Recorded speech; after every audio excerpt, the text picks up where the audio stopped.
Hey there, business animals. Welcome to the Business Animal Podcast. I'm Kim with Be More Business, and I am here today with Tiffany Sedorus.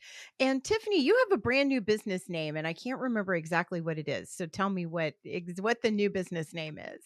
I know you as Happy Hooves Oasis, but you're launching something totally new. So tell me what that is. Yes. This summer I rebranded to Valor through Gestalt.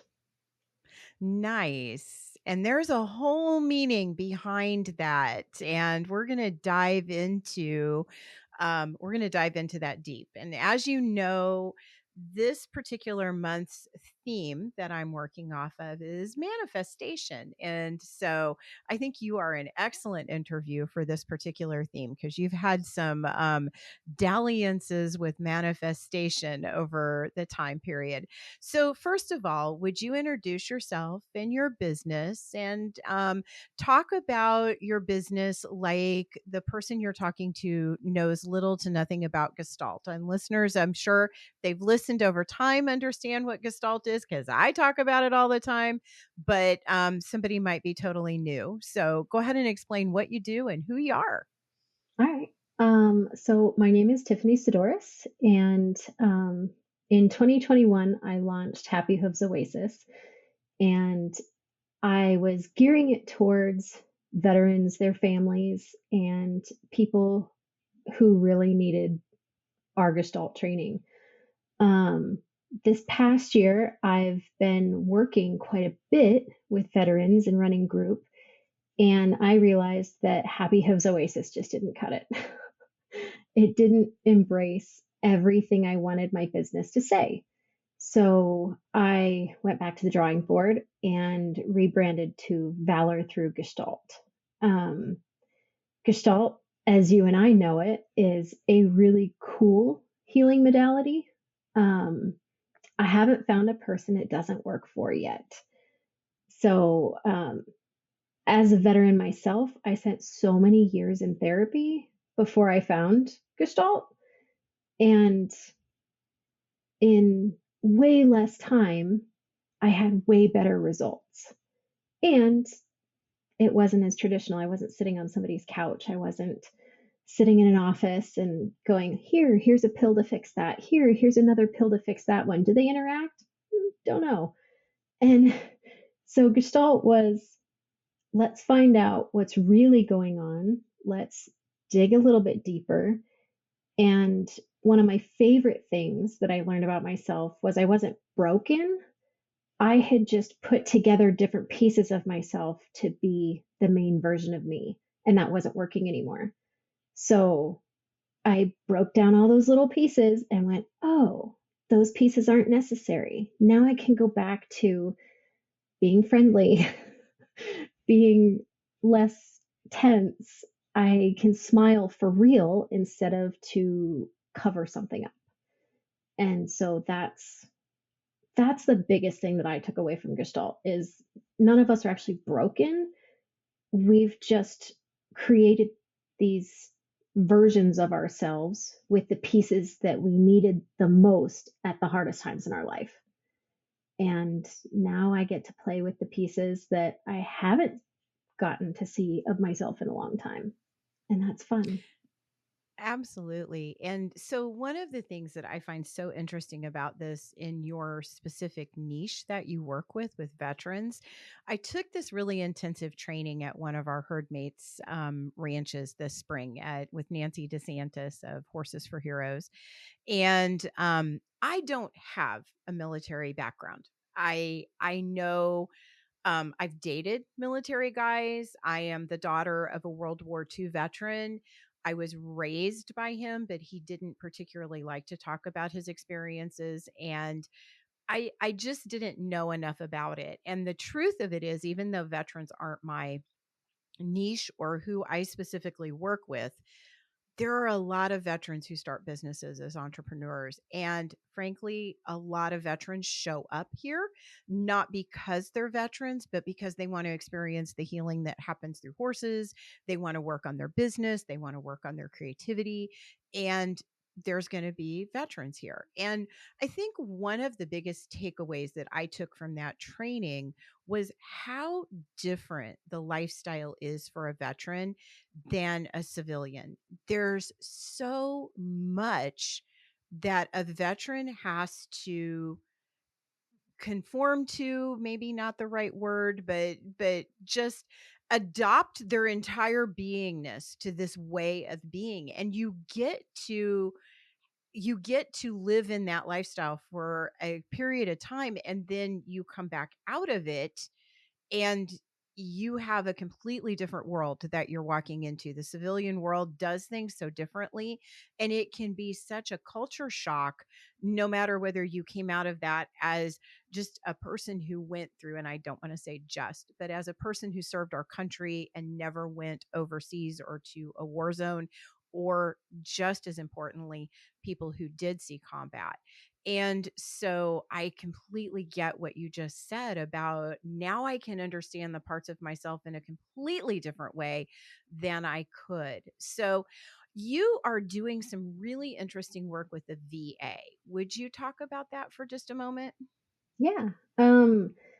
So I am running group on what we call Ward 2P. That's our inpatient ward for people who need that break, who aren't adapting to civilian life so well, and who are really struggling.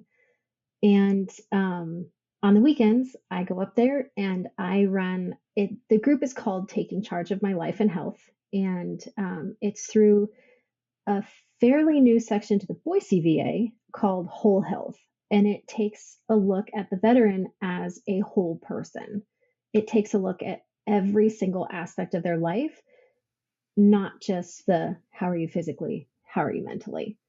It it Yeah. dives into what they really need, and it dives into what they want their health for, and who they are now that they're a veteran and not active duty, and who they are now that they're a veteran and they're home. Like they're home with their families. Sometimes that gets really overwhelming. Yes. and and it asks them, what do you want? Like, what do you really want out of your health? You can show up to your doctor's appointment and say, my knee hurts. Cool. Why do you want it to not hurt? And so the class that I do dives into that, and then it dives into, and I kind of take a little bit of my own liberty to do this. I dive into, how do you need to show up to be able to speak up for yourself, to be able to get that health that you want, to be able to talk to your providers and say, the basics aren't good enough. Yeah, I can walk up and down stairs, but I want to be able to run a 5K. So that's it. I do a lot of diving into the parts of self and who they need to unpack and who needs to take a vacation. Yeah, yeah. Well, I mean, just what you mentioned right here. Who do you want to be? Because, correct me if I'm wrong, but when you're in the military, you are who you're told to be. You don't have that autonomy, and that autonomy can feel really awkward when you come out of that situation in being able to make your own decisions, because a lot of those things have been wrapped up for you. And even though that may not have been what you would have desired, now you're out here in the world, and again, this falls back into our manifestation theme. You have to manifest your own destiny. It's no longer pathed out for you. And I find that that particular work must be incredibly rewarding to help people walk through that experience. What does that feel like from your perspective, to be able to help people move from not knowing into more confidence and surety about where they want to go? For me, it's exciting. Um, I look back at my time when I was fairly new out of the military, and even in the first 5 to 6 years after I got out, and I wish I had a version of me. And that's why I do what I do, is because I don't want veterans to sit there and twiddle their thumbs and go, well, I guess I'm following directions again, even though I don't want to. And I don't have to. So I love seeing that look on their faces when they're like, I get it. Maybe I'm not as broken as people keep telling me I am. Maybe there is more to this than my experiences. Because we had a lot of experiences before the military. It's just that the military has now taken over those experiences. So those are squished to the bottom, and we forget that we're humans. We're so trained to wear the uniform and show up, like be in the right place in the right uniform at the right time. That's our motto. And now we don't have a uniform. Some of us don't have schedules. So we're like, well, where is the right place and what is the right time and what do I wear? So Absolutely. it's fun to see their faces light up when they have those aha moments of I get to choose. This is my decision now. Yeah, and that's to me that is one of the biggest gifts of Gestalt is to offer you back choice. And I often tell people it's a choice that you get handed back whether you want to have a reaction or choose a response. And the being able to choose a response is so critical in every aspect of life, whether it's military, entrepreneurship, wherever you're at in your world, being able to choose and then also being able to realize you have a choice and then not be overwhelmed by that choice. And I think Gestalt really truly helps people walk through that, figure it out, walk through it so that they can make the right choice for themselves and feel good about it, even if they want to change their mind a little bit later, right? So I think in many ways it gave me back that power.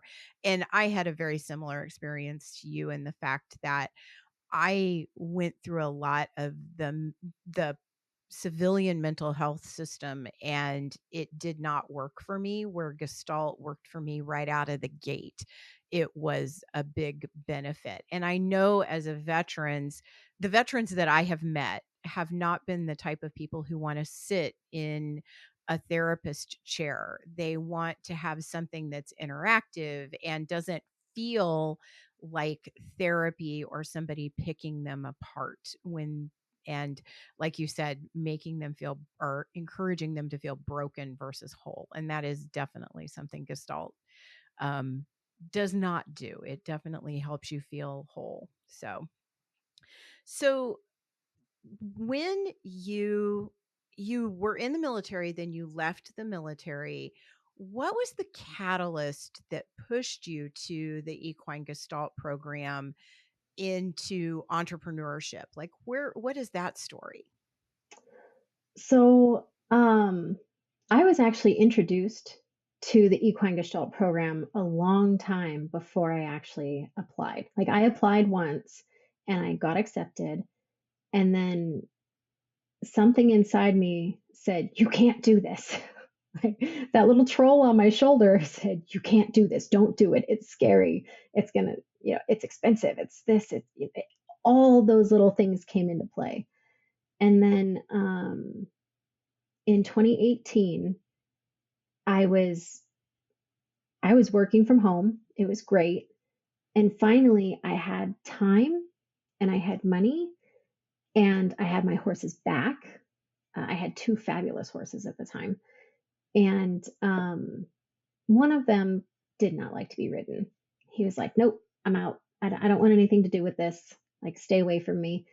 And I had always had it in my mind, I'm going through the EGC program. Like, that's something I will do later. Yeah, And someday. someday. And we bought a horse for my stepson. And the connection I saw between them was unreal. And he was, gosh, how old was he? I think he was 9. And all of a sudden, he had somebody to talk to and he opened up. And all of his big, big feelings didn't feel quite so smothering anymore. The kids were going through a rough time. Life was just kind of in turmoil. So I bought this horse specifically to do Gestalt. And so finally, I joined the program, and the whole first year was a mess. And I thought to myself, what am I doing? like, my body is not ready for this. this is a terrible idea. And I did it anyway. And launching my business, figuring out who I wanted to work with was hard because I wanted to work with veterans like me. I was like, oh my God, it works. It works. Like, there is some relief out there. And all the veterans I ran into, they didn't want to do the work. They didn't want to invest in themselves. They wanted the military or the VA to fix them because it was the military that broke them. And so I walked away from that and I moved into part time single moms, spouses of military people. And I moved into grief, working with people who were survivors of suicide or family members of people who had committed suicide. And that was super fulfilling. And then I did GCM, which is our master Gestalt program. And all of a sudden, the wheels started turning again. And it went, no, no, like the families need you. Yes. People with grief need you. Yes. And veterans really need you. Like that was where my heart was people like me who were super, super struggling. And funny enough, once I rebranded this summer, I mean, we've been out of GCM for not quite a year, I guess about 9 months or so. When I rebranded, all of a sudden it was like, we got it right. Like the Veterans Chamber of Commerce is knocking on my door again. More veterans events are coming up. I'm getting involved in more veteran based nonprofits who can help with scholarships to people to come see me. And um, that was like, yeah, that's kind of the story. But watching my stepson with his horse, and I know that horse is probably what saved him from having PTSD now as a teenager. So Yeah. that was my big, we're going to do this. This has to be done moment. And I love how the dream morphs over time, right? You don't always go into this. Some people go into a business or into EGC or into any kind of a training with a very specific goal in mind, and they actually get there. There's a whole world of people, however, who go into any type of training or start a business, and it's not always the destination they reach, isn't always where they started on the journey to go. And that's one thing I love about entrepreneurship is it lets you morph and change and make choices that you didn't even know were possible until you got into it. And I want to unpack a couple of things in the conversation that you just had. And one was around changing your logo and rebranding. Now, from a marketing perspective, I can tell you without a doubt that is became you that the reason that that happened is because you became very, very clear on who you were serving. And when you're very clear on who you're serving, people are attracted to that message because they go, okay, that's for me. So I feel like that clarity definitely manifested the clientele that you were seeking and these opportunities that just have like magically opened up in some ways for you, which I know because I've known you a while now. I've known you Yeah. for multiple years, and I've watched you through this process. And in most recent times, you do have, it seems like, one opportunity after another opening up. And for those of you who are listening out there, this has not been an easy journey for Tiffany at all. I She's shaking her head if you're listening to this on an audio podcast. It has definitely not been an easy journey. And since we're on that subject, um so you manifested yourself. So part of equine gestalt is that you need a place to do equine gestalt. And some people are okay doing that in like a boarding barn in a city. And then some people want to have like a full on experience, kind of ranch situation going on, like we have here. I was blessed to inherit this from my parents, and I feel like I came with the facility attached. It's not perfect for Equine Gestalt, but we're making it do for now until we can perfect a few things. But Tiffany, you manifested a ranch. So tell us about that particular journey. That was an exciting journey. That was, we had been looking for land in Idaho since we moved here in 2016, and nothing ever quite fit the bill. And I saw this piece of property, and it was on the market for close to a year. And I kept telling my husband, we need to go look at this place. There's not enough trees. That was always the response I got. There's not enough trees. I'm like, but it's next to the river. It's in the mountains. Like, it's beautiful. You can plant trees. Yeah. And it was these 40-acre parcels, and there were 5 of them left. So we drove up there in the snow in March. The road just happened to be passable. And I looked out over that landscape and I fell in love, absolutely in love. Like I knew that that's where I needed to be. So after the snow melted, we went back up, we looked at the property again, and absolutely fell in love. I stood in that driveway, which we didn't even know there was a driveway at that point. We just Yeah. kind of knew sort of where the property was. Found out there was a mile long driveway, and it was a very nice driveway. And I stood at that driveway at the top of the cul-de-sac in the center of that 200 acres, and I looked out and I said, I'm home. This is it. Like, I don't care what it costs. This is it. This is mine. And very quickly, we made it happen on this enormous piece of property and we had the money. So we were just like, yep, let's do it. We're doing it. And we moved everything up there. We had no power, no water, no septic. I mean, we were in our RV on a generator, hauling in water for all of the animals every day. We made it one whole winter, and everyone was like, "Oh my God, this is one of the worst winters we've ever had up here." I'm like, "It wasn't that bad. It was okay. We lived. Yeah. We got the truck stuck. I don't know how many times that year. My car didn't move for 5 months because it didn't have the ground clearance." And getting people up there was almost impossible. It was 35 miles of dirt road once you hit dirt. And I think it was like 10 or 15 miles just to get to the dirt road.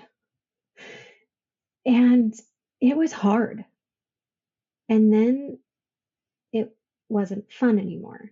Then it wasn't exciting. That adventure, that big adventure that I wanted it to be, was gone. Then it was nothing but work. And I wasn't happy. I wasn't happy. And finances were tight, and getting up and down the mountain was ridiculous. We were putting new tires on the car every 4 to 6 months. And there were times we couldn't get out of our driveway. We had to be prepared every single day for being stuck there for a week. There was no there was no getting out. I mean, we probably could have hiked out through the snow, but our driveway was a mile to get to the main driveway, which was another half mile to the road. So we didn't have any neighbors close by. I mean, we could see all of them because there were no trees, but they weren't close. And I finally decided maybe 35 miles of dirt that winds along the river with, 200-foot cliffs is not the road I want my clients to be on, with no cell phone reception coming and going from a session or a weekend or a retreat or anything else. And I made the really hard decision. I came home from our senior GCM camp, and I said, I'm leaving this mountain with or without you, to my husband. And I said, I won't do this for another winter. I won't watch my horses do it for another winter. I I don't I don't need to lose any more animals. I won't. I won't. It wasn't I can't. It was a definite I won't. And I think it was 2 weeks later, I had a boarding barn for my horses. and moved them off the mountain in 2 trailer loads. A couple weeks later, the cows were sold, the goats were sold, the chickens and ducks were sold. Um, like everything was gone. And we tore all the fences down. And we got everything out of there. And on January 15th, we had been there for 4 days. We got a snowstorm and we were snowed in for 4 days. The guy we bought the property from plowed us out, and the next morning we hooked up the trailer and we were gone. And of course, we were kind of back and forth getting stuff out of there and making sure, I mean, what we could find under the snow. And we left, and I had no idea where we were going. I had no idea. All I knew was we needed to be not that far.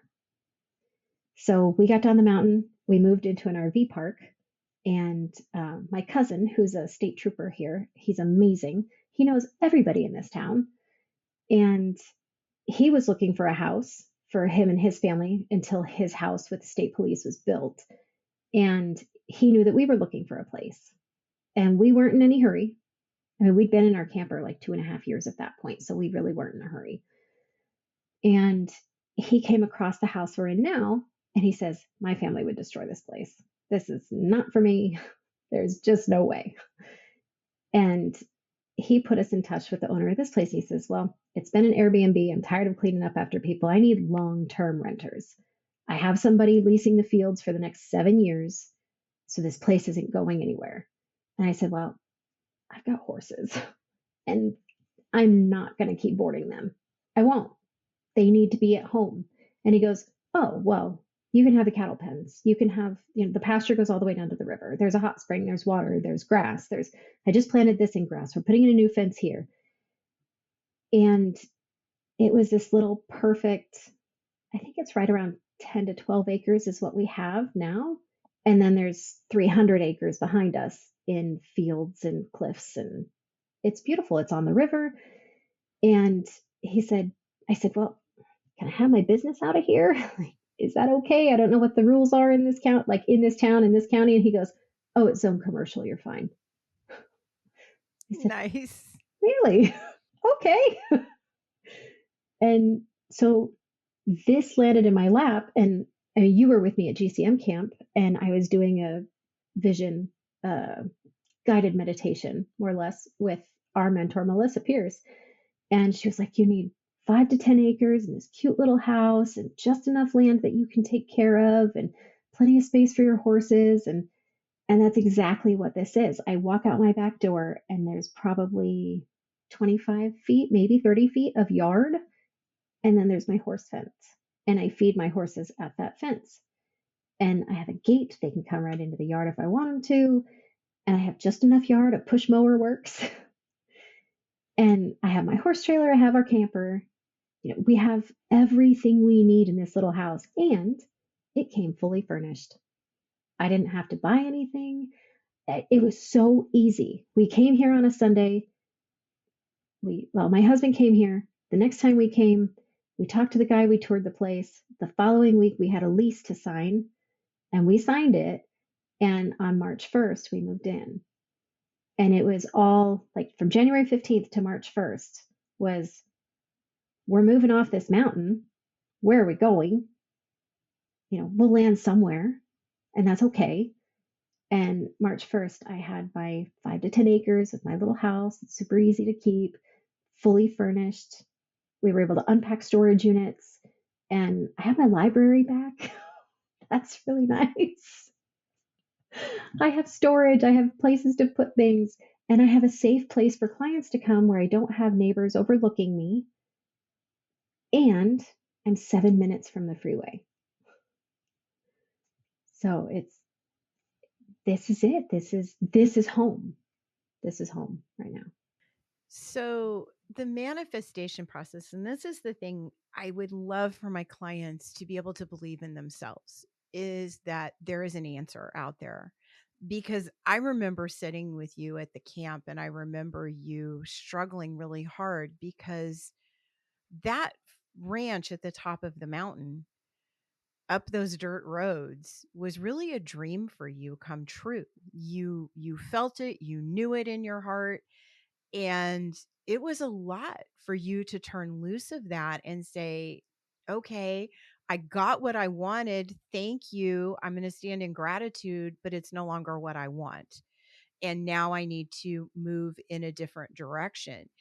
And when I interviewed people, I'm in this process of validating this whole project that I've got coming up in January. And when I ask people, I asked them specifically about the podcast, do you want me to change anything about the podcast? What do you like about it? And the biggest response I've gotten back is, we love to listen, or if it was an individual, I love to listen to the stories of people who have struggled and then succeeded. Because when you're in the struggle, when you're in that moment of making that decision, of making that last drive up that mountain to tell your husband, "Hey, I'm not staying here any longer," that's hard ass work, right? I mean, it's heart wrenching, there's tears, it's problematic. But on the other side of that, and really quickly on the other side of that for you, there was something better. And I think that that is such an important lesson for everyone to hear out there. And I'm curious, how did you couch that lesson for yourself? What do you think the message was that the universe sent you about this particular process? So the one thing that comes to mind when you ask that is our coach Marsha Bresick. She's she's this little fireball. What is she? 4'5". She is. She's tiny. Um, at one point, I was on a call with her and I was bawling, just bawling. Like, Marsha, how am I going to get through this? What is going to happen? And she says, "Well, I think you're too attached to the outcome." And I said, "But, this is my dream. This is my life we're talking about. Of course, I'm attached to the outcome." And she, Absolutely. and she gave me a scenario and she says, "If this happens, what will you feel?" And I said, "Oh my God, Marsha, if that happened, I would be relieved, absolutely relieved. Like a weight would be lifted off my shoulders. It would be amazing." And she goes, "Okay." She says, "If this happened, like the absolute opposite, if this happened, what would you feel?" And I was like, that would be a serious relief. Like I'd be over the moon. That weight would be lifted. And she goes, "So why are you attached to the outcome? Be attached to the feeling that you want and see where it goes." So that's what I did. And when I told my husband we're letting go of this place on the mountain, which was a dream, an absolute dream. I mean, there is no scenery on the planet that I've ever seen that's as pretty as that place, and nothing more calming than that place. And I told him, I said, I'm done. We're done. I'm I'm out. And he goes, "How are you so calm about this?" He goes, "Inside, I don't know what to do." He said, "How are you so okay with this?" And I said, "Because I'm more attached to being in relief and having that weight gone and the pressure gone and being comfortable and being happy. I don't care where we go. I really don't. I want my animals to be safe. I want us to be safe. And I want us to not be at each other's throats. I want to be happy. I want to feel joy. And however that looks when we get there is exactly how it looks. As long as the relief and the stress is gone. Like, as long as the stress is gone and I have relief and I can breathe. Like, that was a big thing. Can I breathe? And that's how I handled it. Is I was more attached to the feelings that I wanted than I was of that picture I had in my head. And funny enough, this place down here, my views aren't that different. I mean, I can see the house across the river, but the river's right here. If I look out the back window, we still have the butte and the mountains, and it's still, I mean, it is still Idaho. It is still the high desert of Idaho, and it is still beautiful. And my driveway is not all that different. It's still long and straight. This one has trees on the side, exactly like we wanted. So that's a benefit. So your husband got his trees. Yes, my husband got his trees. So, but that, so many times I work with business owners that they get an idea in their head of how their business should be and should look. And there's a, a thousand little drops of wisdom that come along the way that offer them opportunities to do something different.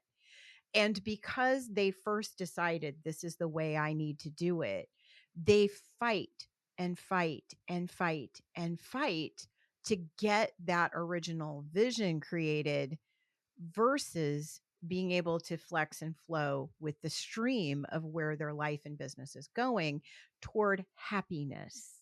And that's one of the reasons I put my tagline in as I've gone through my rebranding into create a business that supports the life you want to live versus creating a life to support the business you think you should have. And I think you've definitely lived that in this experience.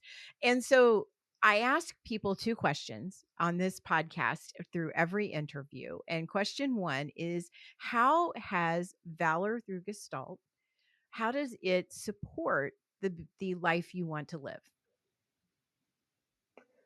Um, it gives my horses a job that doesn't require a lot of work on my end. And that, I know it sounds like, oh, well, horses are meant to have jobs. They need to be busy, they need whatever. And for a long time, I wanted gypsy banners because I love Melissa's horses and I love, like, they're so pretty. And then we were sitting at a core and she goes, it takes me 6 hours to groom one horse to get them ready for a show or a photo shoot. And I went, oh, I'm not that high maintenance. Not my happy place. No, I've got 7 horses and I can bathe, groom, and ride all of them in 6 hours. Yeah. So I needed like low maintenance, but I still wanted my horses to have a purpose. And so this gives them that opportunity. And I mean, I have one horse. I call her my wild child because she's still not super sure about people. And I have not pushed her. I have not done a lot of things that a typical trainer or anybody on the outside thinks that I should have done with her. I'm like, no. If she wants to coach, she can coach. Right now, she's safe, she's happy, she's healthy. Like, she's not, I mean, aside from being an escape artist and showing the other horses where the gates are open, she really is a good girl. She loads on the trailer by herself. I mean, she's a really good horse. And even she shows up to coach. Like, even she's like, oh, I can do this. And she supports the other horses. She supports clients. I mean, she's just in her own little world, and that's okay. So there's less pressure for me to say, all right, I got to get you in a round pen. I've got to get, all of these things taken care of. You have to be able to pick up your feet. You have to be able to, lead, back, tie, blah, blah, blah, all of these things. And I've been blessed that I haven't had to do those things in a time crunch with her because I do feel like she would just brain explode. And she's just sensitive. She's sensitive. And now that she's safe, she's less sensitive. And now she's more, hey, you got cookies over the fence? Hey, you got treats? Hey, back scratches, butt scratches. What are we in for today? And so this has given my horses the opportunity to work without a saddle on their back or without, long trail rides, which I do have one horse who particularly loves her long trail rides, and we do enjoy those. So that's one of the things. And then letting me work with veterans, like working with people like me that need it and want it. And I know that the veterans on 2P, if they didn't want help, they would have stayed home and done something terrible. They would have crossed over in whatever way they wanted. So I have the opportunity to sit and talk with those veterans, and I can honestly say I'm a veteran. I have a combat action badge, and I've also been inpatient. Like, I have been in that chair next to you.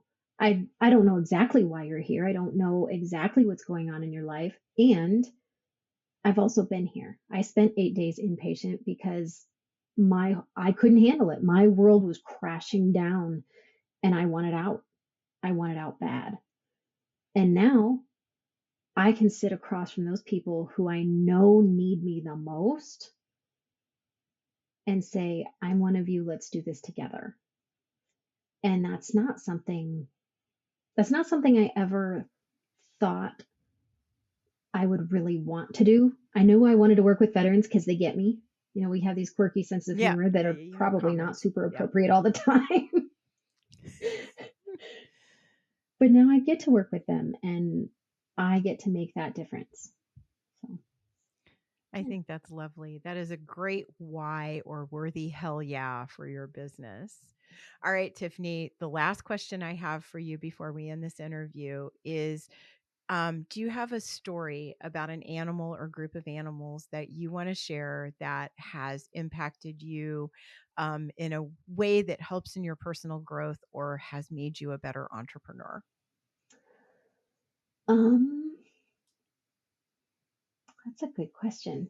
I I do. Um, I have I have a mare. Her name is Katie, and she's halter bred. And for the non-animal people, those are those funky looking horses that look like beef cattle on toothpicks. I mean, they're very poorly put together. They have very straight, uncomfortable legs. Um, they're very big. They're very big. Yes. Um, and she was broke, like cowboy broke at 2, and then she was used as a broodmare, and then I had the opportunity to take her on a trade, and I said no, I want a baby. So I got this yearling who was absolutely adorable, and 6 months later the barn owner said, well, Katie's still for sale, are you sure you don't want her? I said, I don't. And my husband goes, you don't have any rideable horses right now, and you've got like 3 or 4 years before the babies are rideable, so we should probably think about getting you a riding horse. So we got Katie, and she greeted me at the gate. She was hard to catch, but she was always at the gate waiting for me. She didn't want to halter, but she would sit with her head over my shoulder, and I would pet her nose and just love on her. And the barn owner was like, she's your horse. Like you can't tell me no anymore. She's your horse. So I took her and I started groundwork for like from the ground up, like relearning how to halter, how to lead, how to pick up her feet, even though she was broke. And we went to workshops together, like we went to training weekends together. We had so much fun. And there was one day I was in this mood. I was like, the horses are going.